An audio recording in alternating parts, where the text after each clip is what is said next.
頭起先來看台北市士林區昨昏有土石崩落去擊到這圓山啊保齡球館，真濟球道攏有受到損害。初步判斷有可能就是因為落大雨來造成的，預計1個月內會搶修好勢。原來市長蔣萬安是表示講，已經要求跨局處來會勘，同時也強調這台北市其他的登山步道攏有繼續的監測。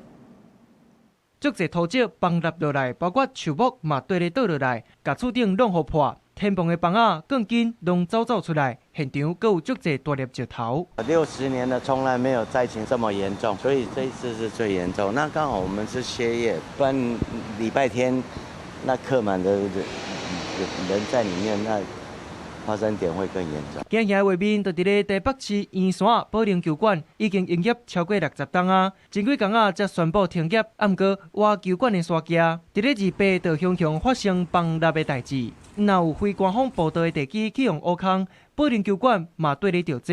因為連日的豪大雨，造成它整個坡面的含水量過高，那所以造成現在我們看到的這一片邊坡，它就是有一個淺層的滑動。我們希望可以在1個月內，我們趕快去把它這的一些已經現在滑落下來這些狀況做一個排除。大地處人員透早就去遐勘災，初步研判是因為一直落雨影響，引發土石滾落來，就驚雨擱落落來，造成第2擺危害。目前已經緊急搶災，預計1個月內會甲完成。警消單位嘛佇咧舊步道的路口為封鎖線，禁止民眾出入。我們會持續的了解這次的成因，以及對於全市各登山步道，我們也會持續的做一定的檢測。面對這擺事故，嘛互外界真關心。台北市爬山步道的安全性，包括象山、劍潭山，攏是真出名的步道路線。